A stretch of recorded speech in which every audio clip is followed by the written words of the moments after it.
Hold on. Hello, everybody. It is Friday. Welcome to the Dennis and Andy Show. Give us the thumbs up if you actually see us. Yeah, give us a thumbs up because I swear I hit the live button 7 minutes ago. We have been talking for 7 minutes to an audience that didn't exist. Of an audience of nobody for 7 minutes. I did not hit. See, the thing with StreamYard is you actually have to click the button twice. You click go live and then it pops up again and you click it. I didn't click it the second time. So Randy, hello. Marcus, hello. We are here. I, of course, am the one that's always ready for the show, prepared, wearing the Dennis and Andy Show uniform. Dennis has no respect for the show. I, of course, wore my Robotech shirt. I was planning on bringing my DNA shirt. My buddy's been in town for a week with my guide kids, and we brought him over to meet Andy, and we were having a nice... And I forgot it sitting there. It's sitting there ready to go. So... Anyway, just like McDonald's, they would let me bring this shirt on because it's Robotech and cool. You get a Robotech shirt instead of my DNA. I'll let it pass because you represented last night on Peter Cimetti's channel wearing his DNA shirt. Super fun. I had my Astonishing Comics shirt on, which are available at the TeePublic store if you want to get an Astonishing Comics shirt for yourself. Or DNA. Or DNA. James Murphy, hello. Randy Howell, hello.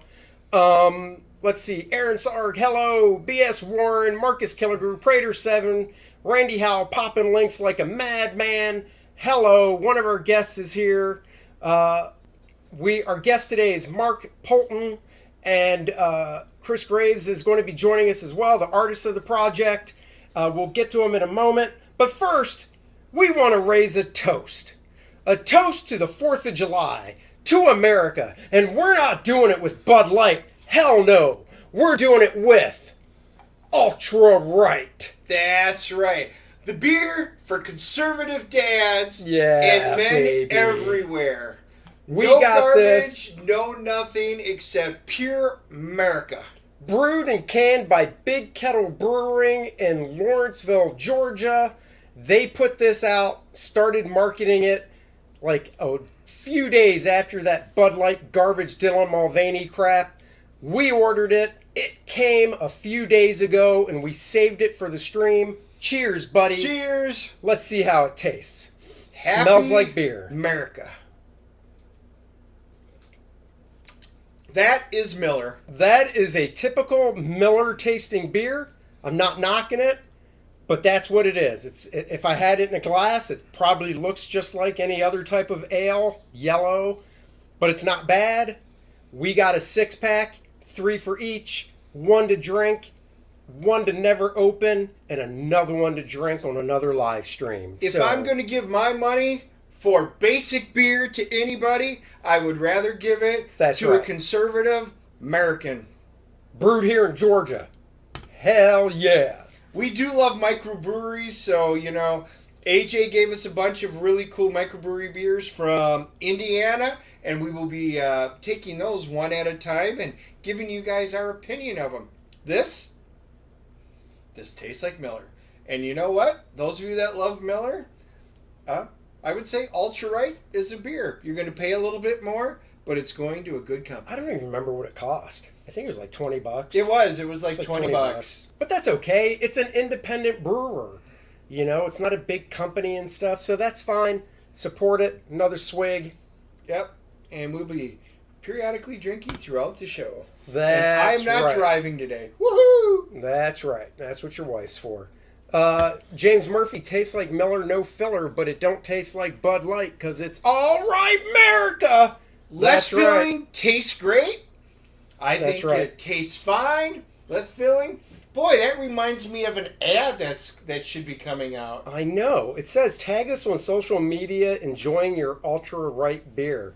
But I'm trying to see where it's Ultra... Okay, so it's ultrarightbeer.com. Support American values, eat steak, lift weights, be uncensorable, drink a little beer. Hell yeah. So check it out. Where did I buy it? From their website. They shipped it to us. it was never. I assume in the refrigerator. It's nice and cold. Tastes great. It's all good.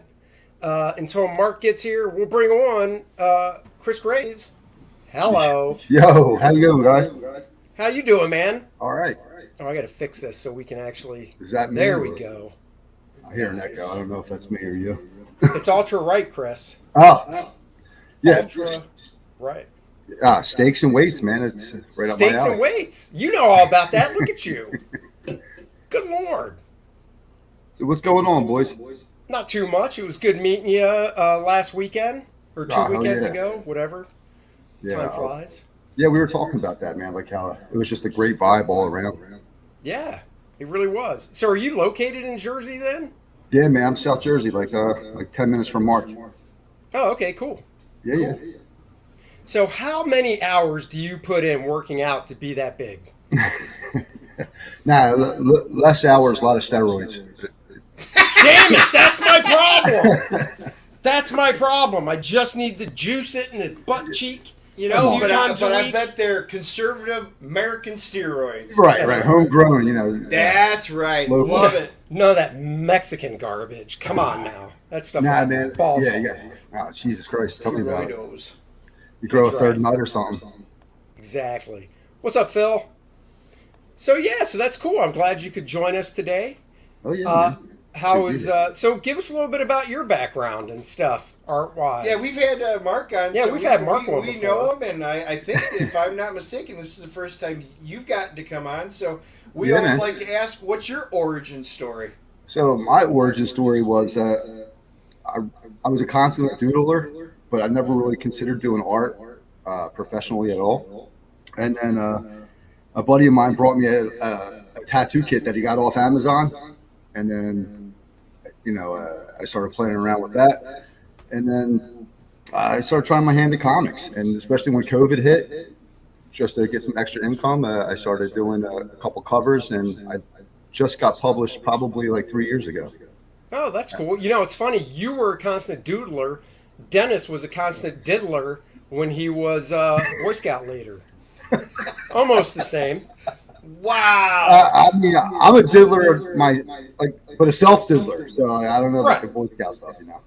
Right. Well, there you can't see it, but there's like this little partition between us right here, Yeah, crotch level, so he cannot, partake in the diddling during the show. I wasn't sure if you had someone under there skating. You know what I mean? Oh, I hear you. That's Christina.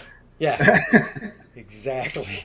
B.S. Warren says, "Sweet Christmas." Yes, it is. You know, you guys think, for those of you who haven't met Andy or I in person, yes, this is how Andy is every day. He doesn't just do this for the show. This is a 24/7, 365 Andy, and I deal with it all the time. He does. Yes. I'm going to attest to that because I met him the first time I met him at the con. He was telling us a story about his video. That, Sure. it's pretty wild. So yeah, he's out there. Yeah. Once you hang out with me once, you're like, oh yeah, he is like that all the time, Hell not yeah, just dude. on streams. I got warned I call that down to earth. when I first met Andy. They were like, "Oh no, dude, that's just Andy." And I'm like, "Seriously? No, dude, that's Andy." Yeah, they weren't joking. What you see is what you get. It's true. That's how it should be, It's man. damn true. It is. Well, that's cool, man. I appreciate Mark and you giving us each a copy of the Ash Can for WRITHE PAYNE. That reminds me, actually, I always ask when Mark comes on, I'll have him share his screen, but Yeah. I want to pull it up because I actually saved it, or I hadn't backed it yet because I wanted to do it when you guys were on. So I will get that up so I can do that. Sounds good. Yeah, that's You what guys I like got to any do. other- If I know a guest is coming on, then I'm all about going, all right, I'll just wait till they're on the show. You guys have another con set up, or is that the only one for a little while? You guys going? No, that was it for a little bit, I believe. For actually setting up and stuff like that. Okay. We actually go to a number of cons. I know Arcadia's coming up. that next week or 2 weeks, Larry puts on a fantastic show. Oh, dude, that's not till September.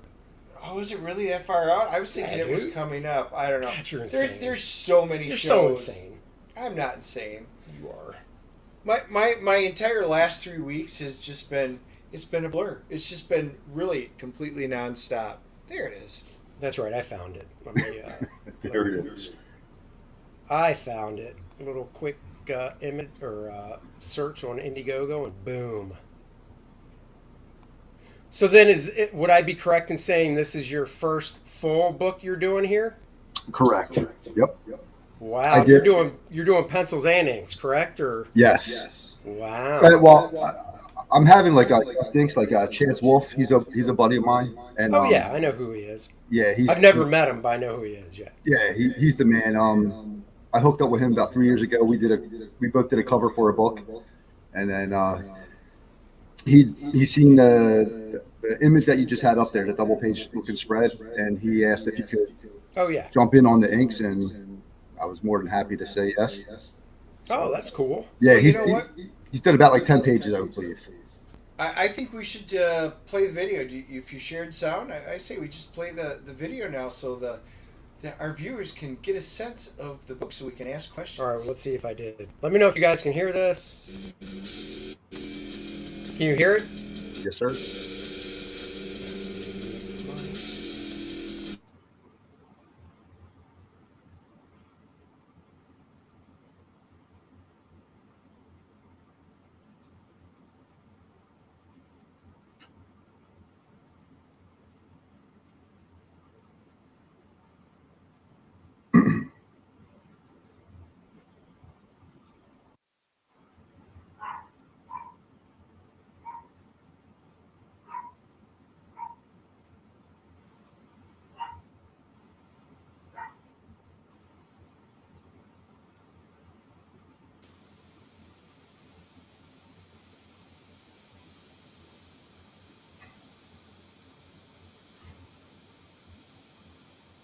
Says can't hear it now.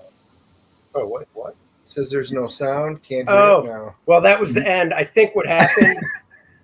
Well, so you heard it, and then it just stopped towards the end. Yeah. Well, You know I think what? middle. I hit echo cancellation because I'm like, well, let me do that. Then I don't have to turn our mic off. But apparently, hitting echo cancellation just totally took it all out. But that was at the end.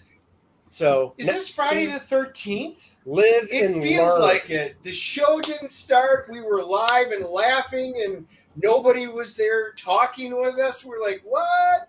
We Well, are having technical you problems know, on this. It is Friday. I'm, Andy's been drinking all day long, so I guess that has something to do with it. well, I'd say I was doing coke, but apparently it's in the White House, so I Mhm. can't.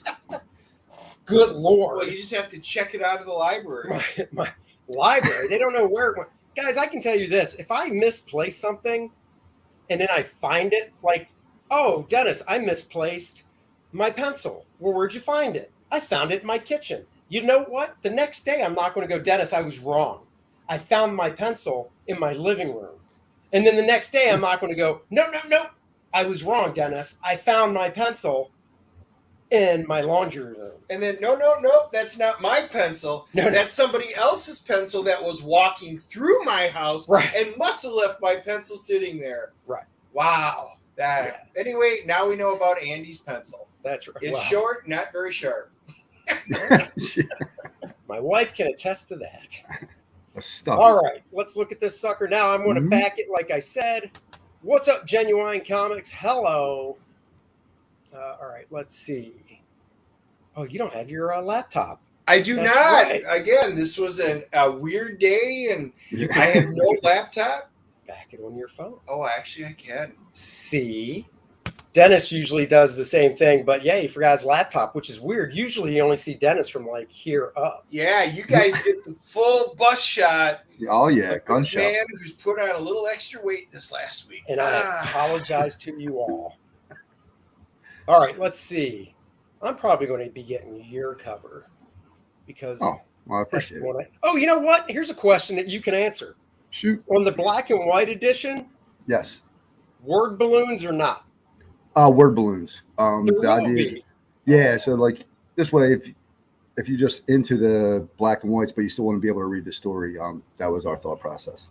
Cool. Well, then that's the one I'm actually doing. As much as I like full color, I do like black and white art.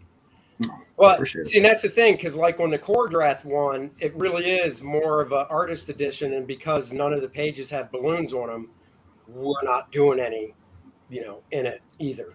Gotcha. So nice. Now this will be fun because I'll proceed to checkout, and they'll be like, tip, and I'll be like, no. Everybody, make sure you get Andy's information. Screenshot. You can't see anything. Yeah, and that's what she said. Oh, damn. Oh, snap. It must be Friday. It is Friday because you're fully loaded today. I don't like being on this side taking the abuse. At least not on camera.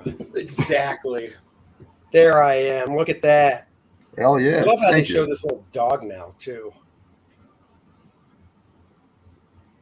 Beautiful. All right, let me get back to the actual campaign. Let me stop sharing the screen while I do it real fast. Just do that. Yeah. So how far, when is the book is expected to ship? I don't even remember. Yeah, me neither. Mark handles that fun stuff. I'm pretty sure, I want to say February, but okay. I'm in a situation now to where I'm able to really focus on the book. So my line should be done by end of summer. And I'm already, I'm 40. It's going to be like 60 plus, like 65 pages, and I'm already like 40 in. And that's cool. Yeah, it's moving pretty good. And you're working, I assume, totally traditional, or? No, I'm doing a combination. Like, okay, especially with my time, I do digital just to be able to kind of rip through some of the, basic pages, and then with some of like the cooler shots or double page spreads, the fun stuff, we're doing traditional. Oh, that's cool. Yeah. Very cool. So I heard you guys got shadow banned. So no, I searched it on Indiegogo. No, it didn't get shadow banned, huh? No. All right. So our what happened was our sign up got shadow banned. So Mark figured out a workaround for Indiegogo, and we put it under my name since I really haven't had any campaigns to speak of, and ended up working. Yeah, so we didn't get shadow banned as far as the campaign itself. Very cool. Oh, okay. I was going to say, because I had a whole conversation with Mark, so I knew that. Yeah, no, because that's how because my first thought was that it was, and then when I was typing it into the search on Indiegogo, I was like, well, this is pointless, but boom, it came up. So yeah. Well, cool. Why don't you tell us a little bit about the story? When Mark gets here, we're just going to be like, dude, you're useless now. Yeah. Job. Chris did your job, Mark. Right. That's it's what we pay him for, and he didn't show up. Nah. That's right. Just like a writer. Wow. Yeah. Well, okay. Them diva writers, man. You know how they are. So it's he's a witch. The Sean Patrick Payne. He's a witch hunter, and he's sent to go assassinate a witch. Instead, he falls in love with her. They get married. They put their they decide they're going to put their past life behind and start anew. They have 2 daughters, and one of them goes missing. So now Detective Payne has become hell-bent on figuring out where his daughter went, and because he feels it's part of this string of kidnappings that's going on in his area. As he gets to the bottom of it, as he's still he's so focused in, he's lost connection with his other daughter. And in the meantime, she's developing these witch powers.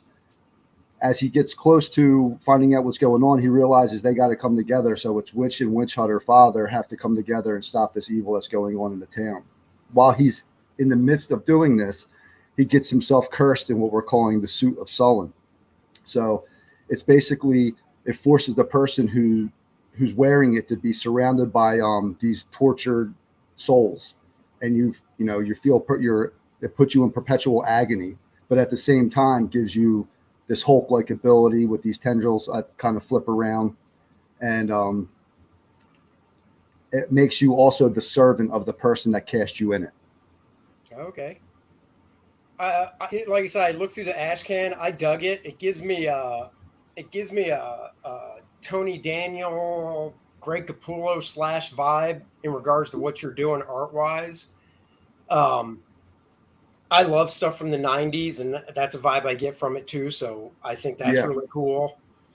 Um, who are some of your, I guess, artistic influences and stuff? And what did you enjoy reading? Because I assume you read comics as a kid and stuff. Yeah. So Todd McFarlane, obviously, Oh yeah, just someone you look up to. I mean, just not just artistically, but the way business, like the way he sure. marketed himself. Um, Rob Liefeld, same respect. Greg Capullo, um, our own Dale Keown. Oh yeah.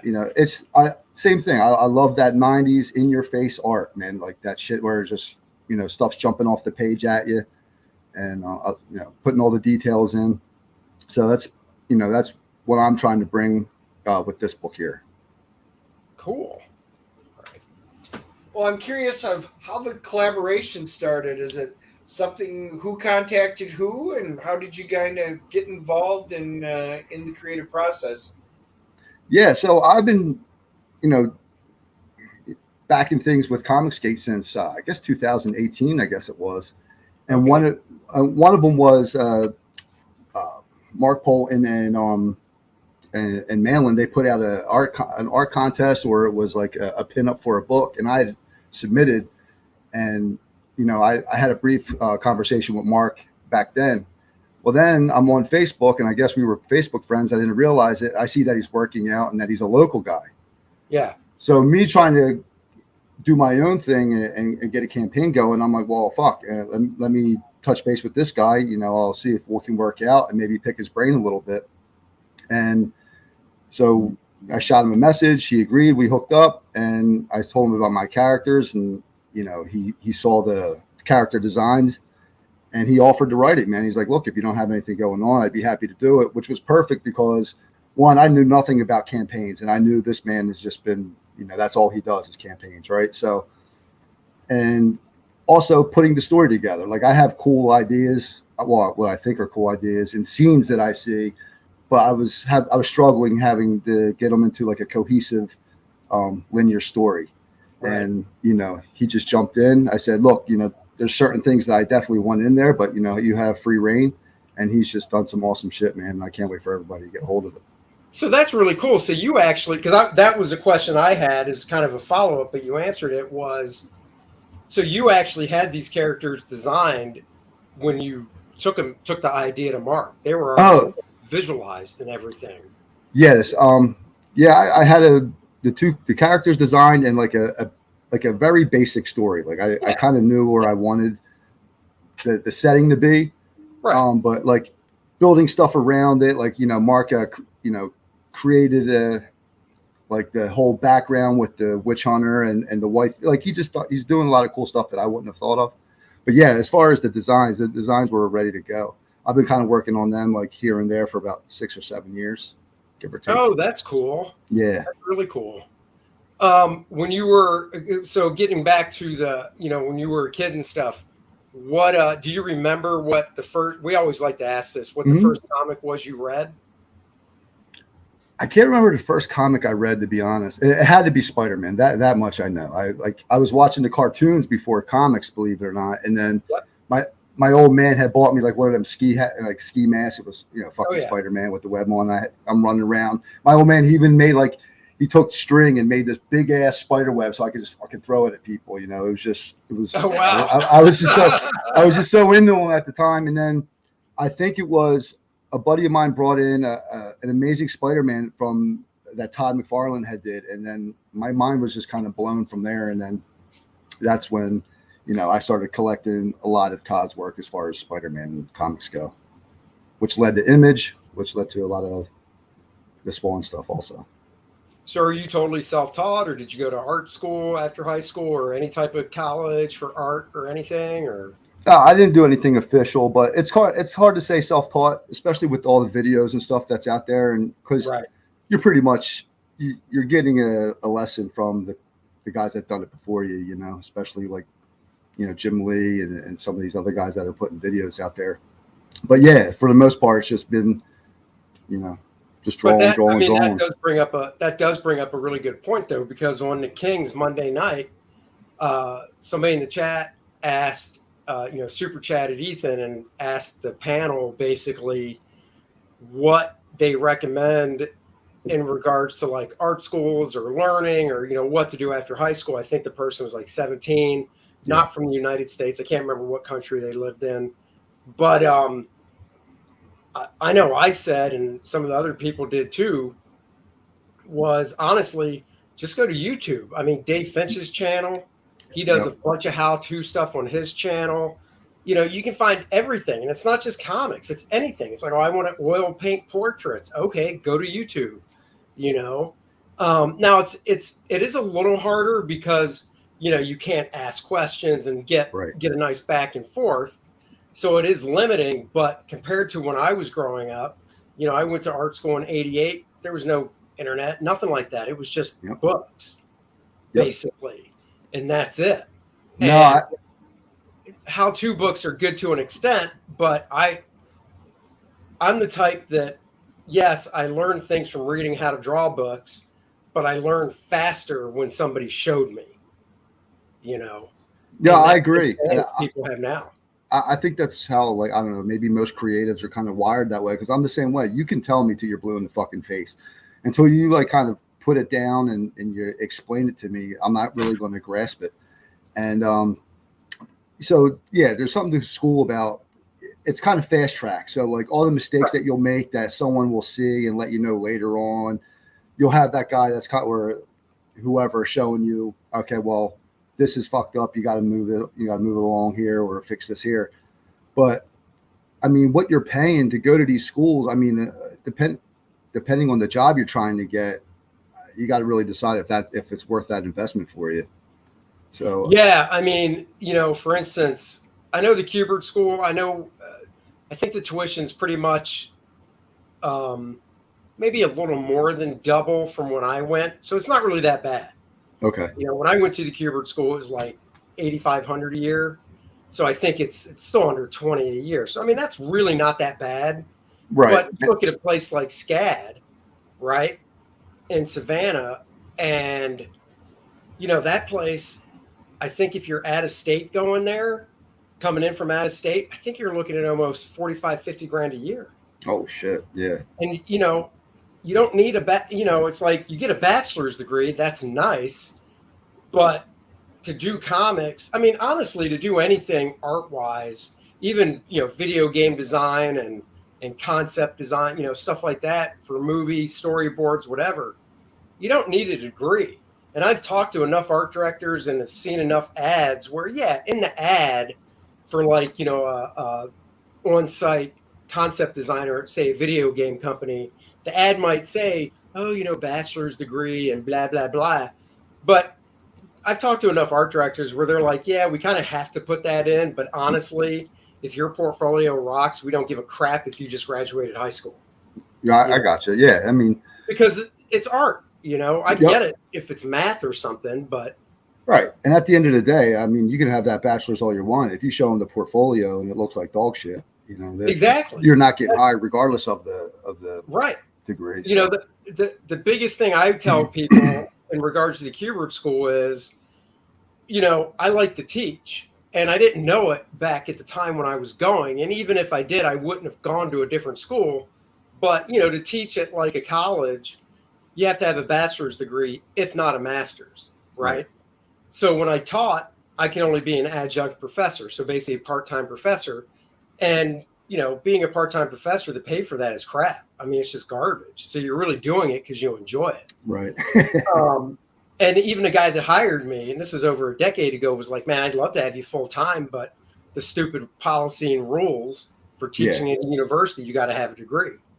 So, and I was like, yeah, I'm not going back to school for that. Yeah, Adam Miller said all they really care about is the portfolio. And yeah, it is. It really is. If you knock their socks off with that, I don't think they care.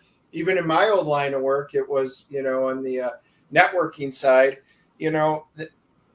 I didn't care when I hires you from like Herzing College and stuff. I don't care that you had a degree. If you could come in and you could build PCs and work your way into networking and continue, same thing. This is no different. I don't care what you have for a degree as long as you can do the job and you have a willingness to learn and improve yourself. No, it makes perfect sense. Like even in my wife's field, like, she's in law enforcement stuff, but, to be an investigator, she missed the credits by 5 points for her degree or some shit like that. And, Right. but she's been in the business 15, 20 years, whatever. And, the person coming in isn't going to know half of what she knows, but because you don't have the right certificate, they don't allow you to do it. It's all the time. Right. Yeah. And it's just, for certain things, it's just it just doesn't make sense. Now, look, if I'm hiring you at Hooters, you can be a chubby, overweight chick with a great degree. You went to some fashion beauty thing, and I'm like, hit the bricks, lady. Yeah. Some 21-year-old walks in that's a perfect 10 that can't even spell her name correctly. I'm like, you don't have to serve food. Wear these shorts, wear that tight top, squish them together, and get out there and get out there and make me money. Isn't that right, Dennis? And that's why we go to Hooters. Exactly. I'm mad at you. Exactly. There's nothing wrong with it. So, I mean, not to get too far off track, but I mean, that's kind of like the way colleges are going now anyhow. You look at trades and stuff and, like Billy Tucci's son is a welder. Yep. And that was just a technical school. Another friend of mine, his kid's a mechanic. He went to a NASCAR school here because we're in Charlotte. So it's like, an hour north of here. But it's weird because when he said he was going to a NASCAR school, I'm like, to be like, a pit crew. And he's like, no, they teach the full mechanic, full thing to be a mechanic. It's just, that's the name, whatever. But it's still just a technical trade school. That's one of the things that's happening in today. Everybody, it's been a process for years now. They want you. The colleges are pushing. A lot of the colleges are turning into universities. They want the 4-year degrees. They want the 8-year degrees. They want you to spend all their money going to college for a degree in, I don't know, diversity and equity that is going to do nothing for you in the real world once the companies stop doing this. How about you just spend the money on a 2-year trade school, become an apprentice, learn a skill that you really want to enjoy, because those tradesmen right now are the ones making all the money. And yet, even from high school, these kids are drilled into their head time and time again.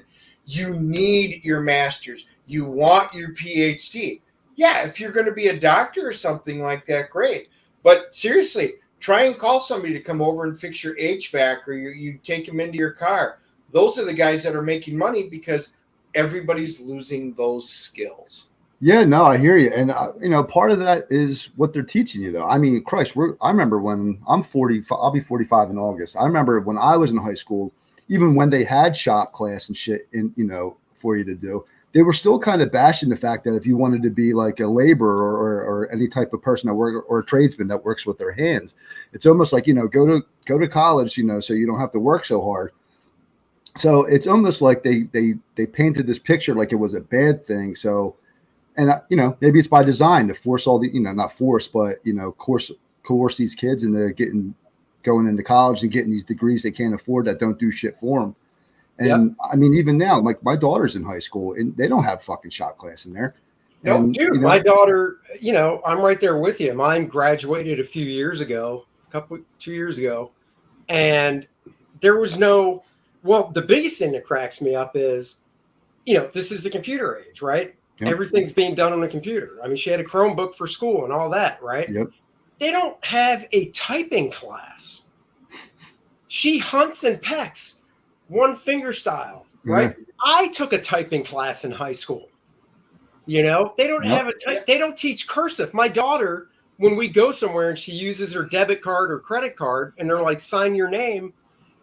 Now she has some type of squiggle down, but that's only because we were like, look, and when she got her learner's permit and she had to sign that for driving, I told her, I said, squiggle something down, just make sure whatever it is, you always do the same thing, and that'll just be your signature. I mean, you don't know what it says, but they don't teach cursive. And They it's don't- like, well, how are you expected? At least teach them enough to sign their damn name. Right. No. They don't do anything in typing. I had electric typewriters. I still remember having to go through it, backspacing.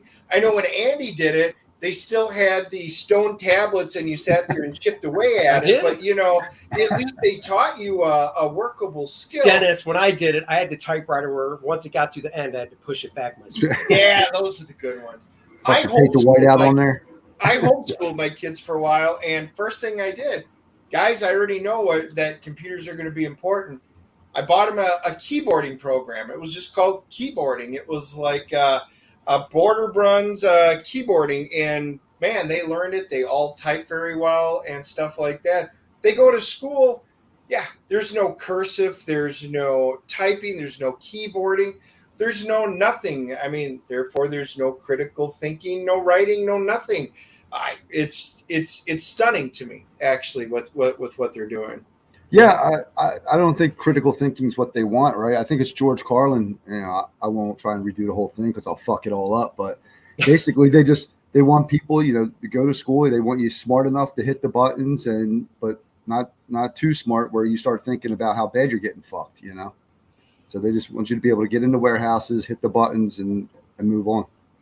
This is funny. Randy's like, do they even teach you how to fill out a check? No. Matter of fact, I just had this conversation with kids that are younger than my kids, and are like, oh, so you had, reconciling, accounting, something, Right. records keeping. Now, do you know how to reconcile a checkbook? What's a checkbook? They have no concept of what any of this is. Well, it's in my debit card, and I hit it, and I tap it now, and that's it. And I was like, so you have no idea if what you should have in your amount, in your debit, your checking account's the same. No clue. They don't teach any of the skills in school now. No, I agree. Anything my daughters know about, credit cards, credit, checks, saving, anything like that comes from us. Right. And my daughter's she's in advanced classes and stuff, but even then they're not teaching you anything that you're going to use in real world. They just give you more homework and they tell you, hey, this will help out when you're in college. So make sure you go to college, blah, blah, blah, and get yourself in all kinds of debt. Well, I tell you, one of the funniest things, I saw this on something this morning I was watching, and they were talking about school stuff and whatnot. Back when we were in school, because we're older than you, but not by too much. You'd be like, well, oh, you can't use your calculator in math class. It's like, okay, you got to work it out in your head, and I'm for that still. Yeah. But you can remember the teacher saying, hey, you're not going to have a calculator at all times. It's like, I'm not. Right. And that's what they said on the news thing today. And I'm not saying you get rid of math. Obviously, you don't. But I think, when I was in high school, and they still do this to an extent, but when I was in high school, you had to take a certain amount of math credits to graduate, a certain amount of English, a certain amount of history. But the point is, by the time I got to my senior year, so in my high school, when I went, we had 6 periods a day. So, 6 different classes, whatever. By the time I got to my senior year, if I did everything correctly leading up to it, I only had to take, I believe, 2 mandatory ones, and then the other 4 were electives. And if I didn't want to do the electives, and electives could be anything like, shop class, like moving on. Like there was a year where you had to do it, but then after that, if you want to keep going, it was an elective, so on and so forth. Yep. But the point is, or you could do work release, which was, where I grew up, you had to be 50. It's such an arbitrary number, but you had to be 15 years old and 9 months to get a job. Yeah. In Maryland. So just so arbitrary. But if you got a job, and most of us got jobs at fast food, if you got a job and you had to work a certain amount of hours every week, then you could leave after your first 2 classes. So you're leaving like around 11:30 to go to work, and then you'd have to just bring in your timesheet and all that crap every week to show that you were obviously working and not just blowing off school. And that's what you got credit for in your senior year. No, yeah, we had the same shit. I dropped out and got my GED, but no, they had the same shit for you. It was, back when kids wanted to work, and then, you, like you said, if you let it all up, right, you were able to do those things. All right, well, we're going to get back to comics. Will's like, I really wish we were talking about comics or drawing. No, we're going. We swirled it. That happens once in a while. Yeah, we go in tangents. We digress. Yeah, that happens. Honestly, it's one of those things where, I draw all day. So being able to talk about different things is with somebody I just met is fun. Yeah, hell yeah. But back to comics. What's your approach on a page? I assume, does Mark write a full script, I take it? He does, but he gives me the freedom to kind of like play with the panels or move the camera angles around. He gives me a gist of what he's thinking, and then I'll take it from there. And I'm just so do you thumbnail it first? Do yes. You just go full size layout? What are we looking at? It's weird, man. Sometimes it feels like it's never the same on each page. Like there's some pages where I'll go like right from thumbnail, I'll expand it, and then I'm going right into inks because I have a pretty clear idea of what I want. Then sometimes I got to pencil the shit out of it. Then there's times I'm like, I can't get it to go digitally. I don't know what the hell is going on. There's like a short in my brain. So then I got to jump traditional and like just to almost like to give it weight. I don't know if that makes any sense, man, but like no, it does. For some reason, when I do traditional, there's almost like a different weight to the piece. And sometimes I need to do that, and then I'll scan it and then ink it digitally. So when you draw digitally, are you working on a Cintiq or an iPad, or what are you working on? I have both, but I use the iPad. It's just. Do you really? Yeah, man. It's just it's convenient. Yeah, I'm sorry. It's convenient, man. Like, I got a family. So family time consists of they put on a movie. And I'm sitting in the recliner and I'm like doing the page, and I'm, hey, did you see that part? Oh yeah, it was great, But at least I'm in the room able to work, So and I'll be in bed, or if we go somewhere, I can bring it with me. And Procreate for me, I think is, I don't know what it is. That's what I was going to ask. So you use Procreate for the drawing?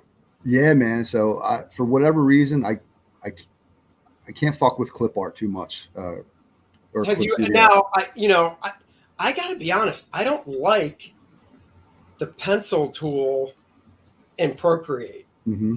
I don't like the way it feels. Right? Yeah. But I have both too. I have a Cintiq and I have an iPad Pro, and on both, when I'm drawing, I use Sketchbook Pro because the pencil is just so. It's great. It's so intuitive. I mean, it looks like a real pencil. It glides, the way there, like for some reason in Procreate, it even feels like there's just even a split second of a lag when I pull the line with the pencil, Apple Pencil, to when it actually shows up. I don't know if I'm explaining it right, but in Sketchbook, there's just none of that. But then Procreate has the great perspective tools and stuff. Right. Sketchbook's perspective tools aren't bad, but they're not as good. Yeah, before iPad Pro came out and I was using like a tablet, that's what I was using. Sketchbook was great, man. And I agree, like it's the pencil second to none. But as far as I don't really get the lag. I know what you're talking about because I experience it more with Clip Studio. Trying to ink with that, I don't know. It just feels really laggy and like you said, I really can't explain it. I hate it. I can't use it. So I found a couple brushes that I dig on Procreate, and the pencil I just use the 6B and I just make it really thin. And so far so good. Look at Will trying to. What are you talking about, Will? That's funny. Now I know Graham, when Graham does everything on an iPad, Graham Nolan, and he actually bought, and I know Dan Fragasalt was like, oh, I got to get one. And I haven't done it yet because I keep my iPad in a case, a keyboard case. Mm-hmm. But have you seen, it's basically like this big, it's probably 2 feet across, maybe 18 inches high. Mm-hmm. And then the iPad fits right in the center of it. and it's Yep. smooth all the way across because, the iPad's so small. It's not like a desk, so your elbows fall off. That's the other Yeah. problem I've had drawing on it. And that's why I do like using my Cintiq more. But I thought about getting it because I agree. I've done some stuff in the house on the iPad, but with Kor-Drath, I'm drawing the whole book 100% traditional, no digital at all, except for Okay. after scanning it and stuff. That's awesome. So, well, I mean, for most of my career, it's how I've done things. Yeah. So while I've done a lot of stuff digital, I find digital where I know it does speed up some people, it can actually slow me down. That makes Because, sense. for instance, the panel might only be a 2 by 2 inch panel. But if you're doing a digital, man, you can make that thing as big as you want. And then if you have my mindset, you just get lost in it. And the next thing you know, you did all this stuff. And it's like, oh, shit, that's a 2 by 2 inch panel. Yeah. No. That was pointless to do all that stuff. You had it zoomed out the fucking ass, and then you're in there putting all this little detail in there. Right. And then when it goes down, it looks like mush. And I'm the same way. Like I always have to pull out like a piece of paper just so I can get the sizes right. Because I don't know, like kind of like what you're saying, it's hard for me to judge some, there's days where I'm like, is that panel too big for what I'm trying to do? And I got to look over to the piece with the blue lines. I'm like, all right, no, it'll work. But no, I hear that, man. And I'll tell you, if this was something I was doing full time, I think I would prefer to do it traditionally. Cause like I said, I like that. I like getting my hands dirty. I like the feel and the weight of actually doing stuff traditional. Yeah. And I'm just an original art guy. So I like having original art, even when I did First Man. Now, First Man, I drew it all digital, but I printed it out 11 by 17 and inked it traditional so I could have the original art. Let's see. Andy might be using files that are way too big and DPI level reduces lag. There's something called paperless that makes the screen feel textured. Mm-hmm. Oh yeah, no, I've got a screen protector on the iPad that gives it that feel of paper, so it's not just sliding across the glass. I don't know. I'll have to think about the DPI thing because I just used basically when I use Procreate, I would just open up an 11 by 17, or actually I don't even do it that size. I'll do it 8 by 12 or in proportion. And then, like I said, I would print stuff out. So when I printed it, it would be 11 by 17. But I never really mess with like the resolution when I'm drawing Procreate because it's not ink, so it doesn't matter. Right. Comic Hinterlands is asking, do you guys feel your traditional artwork has more energy than your digital artwork or vice versa? You can go first, then I'll answer. Yeah. So either way, I mean, there's times where I do something digital and it feels stiff, but the same thing happens when I do traditional. It's, more so it's in the lines and, but now I get the same, not the same result. Like I said, the only thing I feel different with traditional as opposed to digital is like I was talking earlier, repeating myself, but it's just like that weight. I can't explain it, but yeah, no, I don't really have a problem either way with that. I mean, for me, I do feel I can see why it might happen when I work digitally because of all the layers you can do, because, when I work traditional, it's literally, I do a thumbnail on the actual script. And then from that, I just take out the 11 by 17 Bristol board, roll out the panel borders, and I just start drawing. Yep. And once the initial sketch is done, I'll hit it with the kneaded eraser to lighten it up, and then I'll just start tightening it up some more. Whereas digital, I kind of do the same thing. I just add a new layer, reduce the opacity of the sketch layer. Mm-hmm. But because it's digital, it's just a mindset thing. Because it's digital and because I know there's so many things I can do, like, oh, now that I'm looking at it, I could take this whole figure and move it to the right or up or down or make it bigger or smaller. What happens to me is I'll just start getting into that rabbit hole throughout the whole page, and that's why it takes longer. Whereas when I'm drawing traditional, You I get have more of to a be fucking more mode. inventive. Yeah. Well, I have to be more creative and inventive to where if I draw something and I'm like, ooh, that's a little too big. If I really think it is, then I'll just, copy it, print it out, erase what I drew, reduce it down some, and then Yeah. lightbox it. But 9 times out of 10, I'll try to find a creative way to make it work the way it is. So I don't have to reduce it down, erase it, and then, lightbox it off. No, that makes sense. And like one of the ways I try to avoid what you're talking about is that's when I'll do my thumbnail and then I'll expand it and then I really won't pencil it. I'm talking digitally. That's Right. when I'll go like right into inks because a lot of times something gets stiff, but you'll get stiff when it's overworked or like when you're constantly trying to refine it. So if you're doing layer after layer after layer and you're refining it each time, you lose some of that energy that Oh, yeah, free you're flow killing. energy as when you did the rough. So Yep. I mean that might be a part of the that could be a digital problem because you really don't do that as much when you're doing traditional. But yeah, so Well, what I'll do is I'll rough maybe another loose pencil and then go into inks to avoid having like stiff figures. and that's one thing when I was doing digital on the Cintiq. One of the reasons I like using a Cintiq instead is I've got, I think it's the 24-inch size screen Cintiq. So what I tried doing for a while is I would, I'd still work on an image size. It was like 8x12 at a resolution of only like 150 because once again, it was only for penciling. It wasn't for inking. So that was a fine resolution. But what I would do is I take my 11x17 piece of paper, put it on the screen, and then I would enlarge or I would zoom in till the digital page was the same size. And then when I was drawing it digitally, I would try my best not to zoom in and out because on paper you can.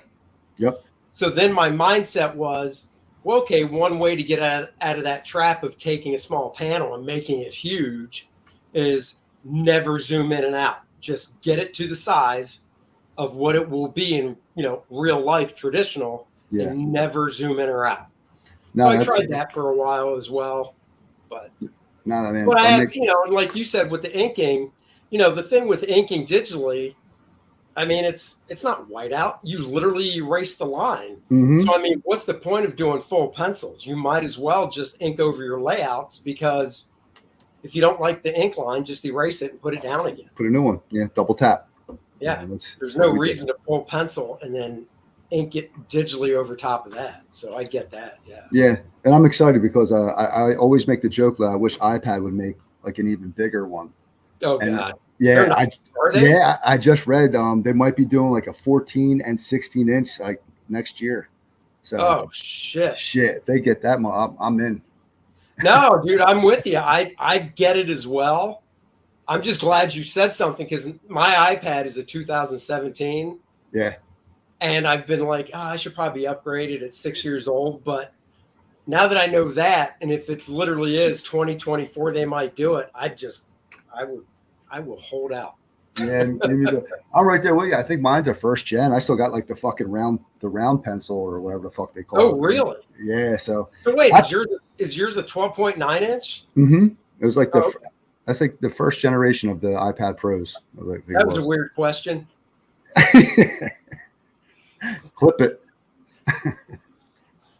Go ahead. Will's asking, it says, Dennis, do you feel like you can draw better by gleaning off of Andy and these conversations?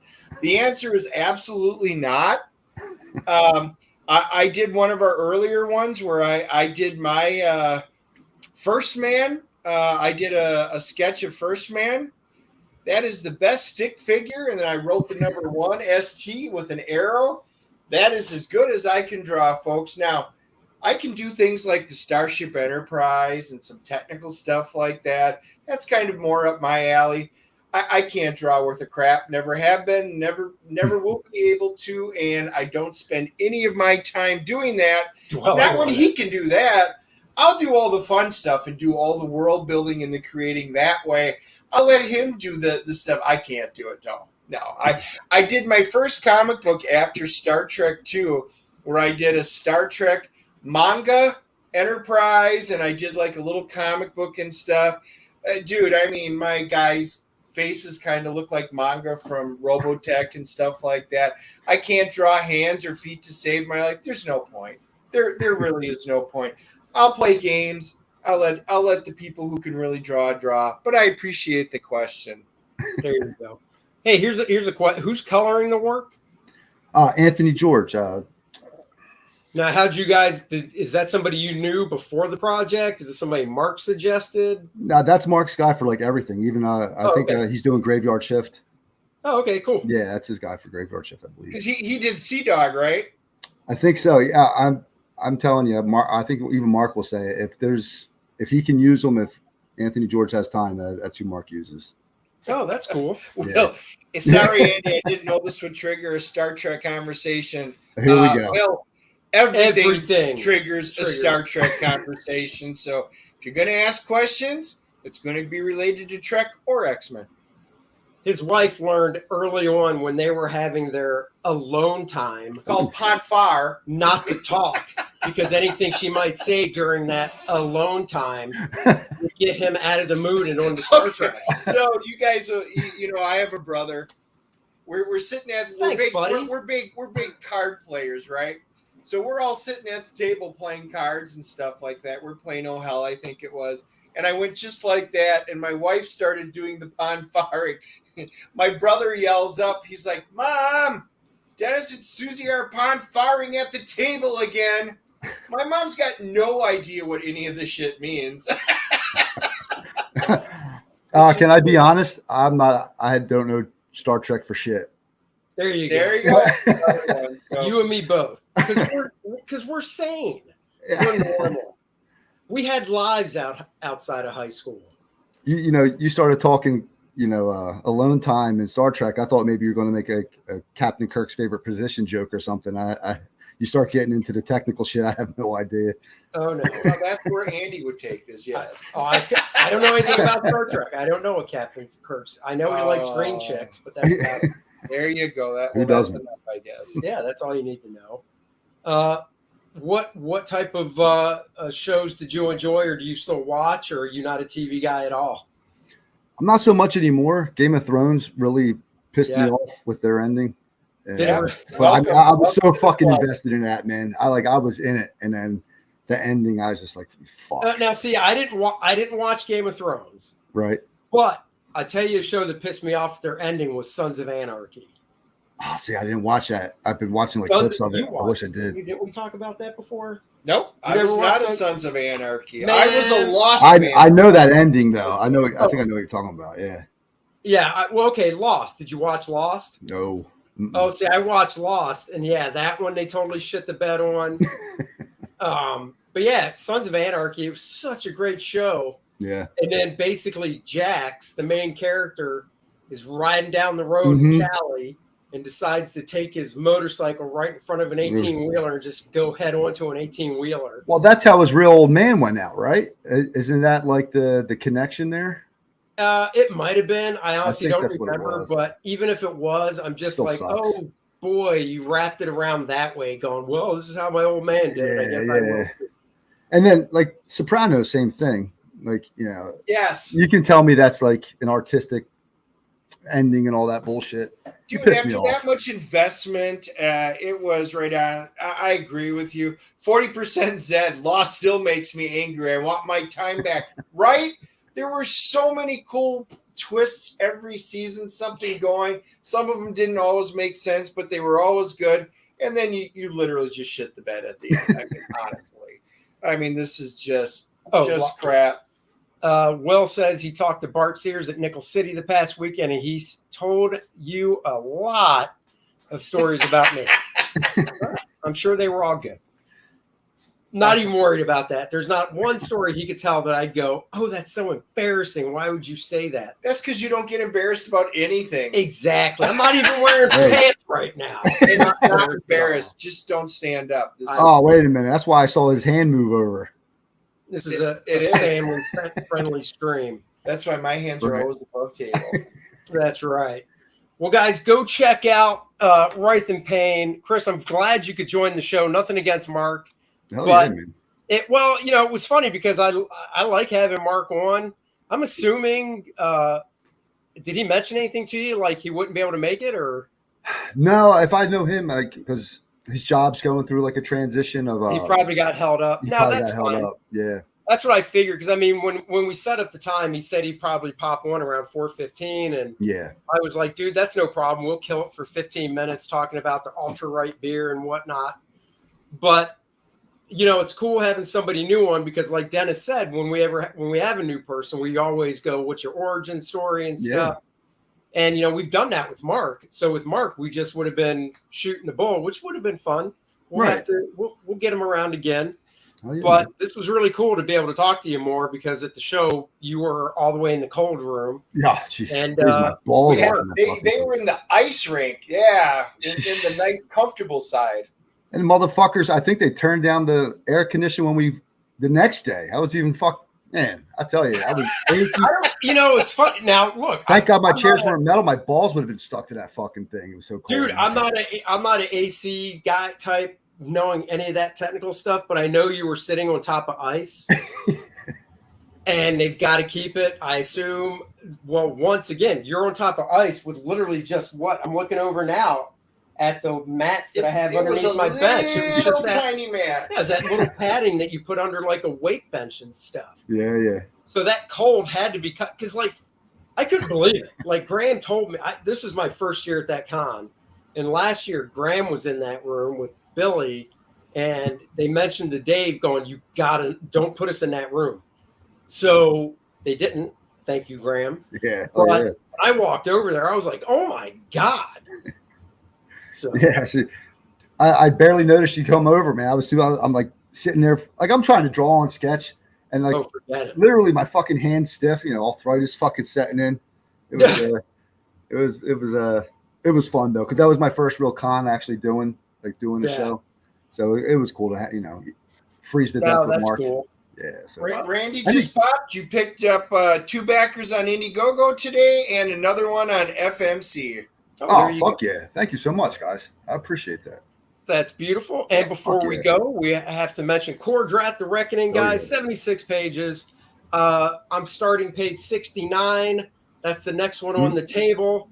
So, man, you're good at math, Dennis. 69 from 76 is... Still 7. Still 7. 7 pages to go, and the book's going to be done. Holy crap.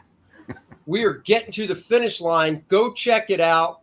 If you like Barbarians, Conan, Game of Thrones, the right way, Dungeons and Dragons, you'll like Kor-Drath, The Reckoning. If you haven't checked it out, links are in the description below. Randy's doing his due diligence and posting them for us. Oh, yeah. We are actually over 86,000 because we did run a campaign on Kickstarter as well. So we're creeping on the $90,000 stretch goal. Dennis has busted his ass to write you guys a game module. So if you're into D&D role-playing type games, that's exactly what he wrote. It's playable with characters you created. It's playable with the Kor-Drath characters, because we have those guys statted out so you can play them as well. That's awesome. There's, of course, the beautiful Bud Root cover that you can get. The T-shirts will be coming down at the end of this month. So if you have not ordered a T-shirt yet, do not hesitate.